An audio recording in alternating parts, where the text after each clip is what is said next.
नमस्कार, इन खबर में आपका स्वागत है। ग्रेटर हैदराबाद नगर निगम का चुनाव किसी विधानसभा चुनाव से कम नहीं है। पहले जेपी नड्डा बीजेपी अध्यक्ष, फिर उत्तर प्रदेश के मुख्यमंत्री योगी आदित्यनाथ और आज देश के गृह मंत्री अमित शाह पहुंचे हैं। भाग्य लक्ष्मी मंदिर में गए, पूजा अर्चना की और साफ साफ संदेश दिया। रोड शो हुआ, उसमें संदेश दिया कि ओवैसी पे वार था। कहते हैं कि रोहिंग्या, बांग्लादेशी जो भी अवैध रूप से रह रहे हैं लोग, उनको बाहर निकालें। साफ साफ क्या कर रहे हैं, सो रहे हैं। और जब मैं निकालने की बात करता हूं, कानून लाता हूं, तो संसद में ये विरोध करते हैं। ये लिखित में दें, मैं तत्काल निकालता हूं। यानी कि ओवैसी की बातों का जवाब दिया।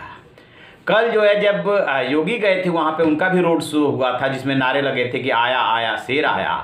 बहुत ज़बरदस्त रोड शो हुआ था।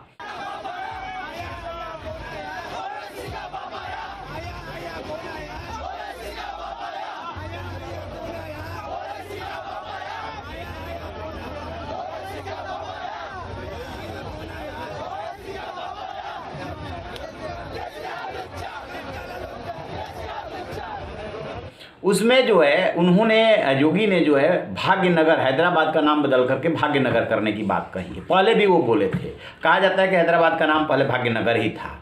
उसको लेकर के भी ओवैसी काफ़ी हमलावर रहे। जेपी नड्डा भी गए, स्मृति ईरानी गई, तेजस्वी सूर्या गए जो भाजपा के अध्यक्ष हैं, प्रकाश जावड़ेकर गए, बहुत सारे नेता। मतलब ये चुनाव जो है कोई मामूली चुनाव नहीं है और स्थानीय निकाय का चुनाव नहीं है। इसको बीजेपी ऐसे लड़ रही है जैसे कि वो अगले साल होने वाले 5 राज्यों के विधानसभा चुनाव के पहले का रिहर्सल कर रही है।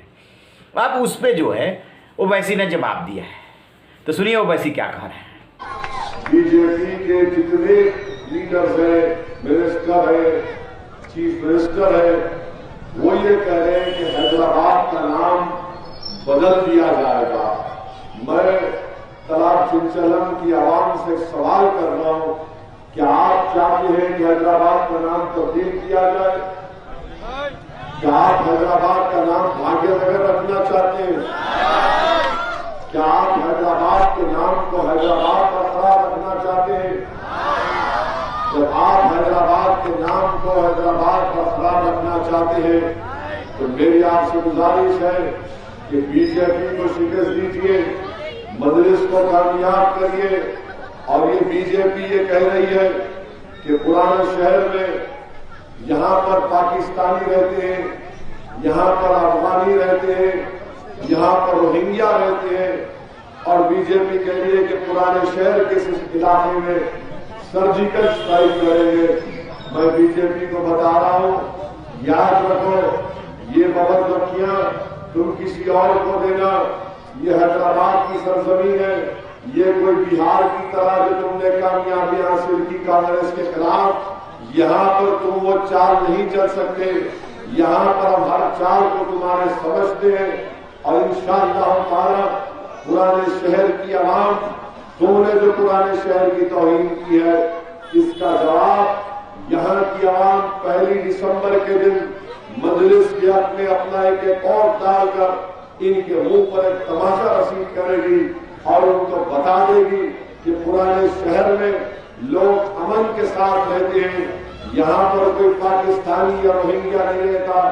यहाँ पर हैदराबाद और भारत के गयूर आवाम रहती है, जिनको अपने मुल्क पर फख्र है और नाज है। और बीजेपी यहाँ के इत्तेहाद को, यहाँ के अमन को खराब करने के लिए इस तरह की वाक़यात को शुरू कर रही है। मेरी आप तमाम से गुजारिश है कि 1 दिसंबर के दिन मजलिस ने डॉक्टर समीना को यहाँ से अपना उम्मीदवार बनाया है। मेरी आप तमाम से गुजारिश है कि बड़ी तादाद में आप अपने घर से निकलिए और अपने वोट का इस्तेमाल करके अपनी जमात को कामयाब और कामयाब करिए। डरने और घबराने की जरूरत नहीं है।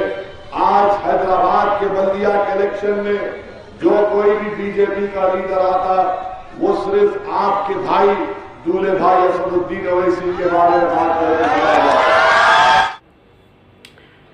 ओवैसी साफ साफ कह रहे हैं कि ये जो बीजेपी के नेता आ रहे हैं और बोल रहे हैं, हैदराबाद का नाम बदलने को कह रहे हैं, आज ओवैसी ने बहुत तरीके से उसको मोड़ दिया और ये कहा कि अब आपको फैसला करना है।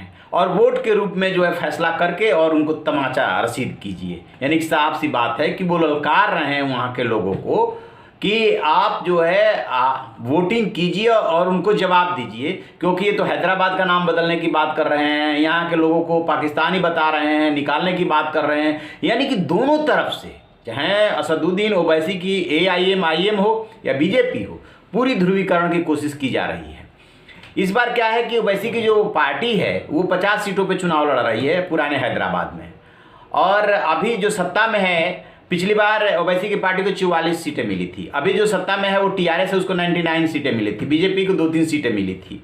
तो बीजेपी अपनी ज़मीन मजबूत करना चाहती है और ओवैसी चाहते हैं कि किसी तरीके से पुराने हैदराबाद से उनका होल्ड ना हो, कमज़ोर ना पड़े। तो ये लड़ाई लड़ी जा रही है। लेकिन बीजेपी जो तैयारी कर रही है वो कर रही है अगले साल 5 राज्यों के विधानसभा चुनाव का।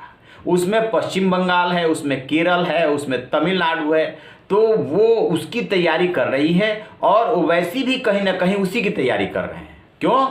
क्योंकि ओवैसी को लग रहा है कि जिस तरीके से उन्हें महाराष्ट्र में सफलता मिली, जिस तरीके से बिहार में जाकर सफलता मिली है कि वो मुस्लिमों के जो है नेता बन के उभर रहे हैं और पश्चिम बंगाल में इनकी अच्छी खासी आबादी है, तो लिहाजा जो है अपना वो फैलाव करें, राष्ट्रीय पार्टी बनाएं, बड़ी पार्टी बनाएं।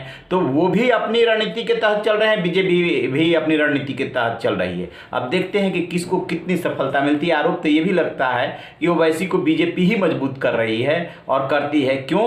क्योंकि उससे उसको ध्रुवीकरण में आसानी हो जाती है। खैर, ये राजनीति है, राजनीति में ऐसा होता रहता है। देखते हैं कि 1 दिसंबर को जब चुनाव होते हैं 150 सीटों वाले नगर निगम का, तो फिर क्या नतीजा आता है। क्या TRS और ओवैसी के गढ़ में बीजेपी सेंध लगा पाती है या सिर्फ माहौल बना के रह जाती है। तो आप रहिए ना बेखबर, देखते रहिए इन खबर। Thank you. इन खबर चैनल को सब्सक्राइब करें।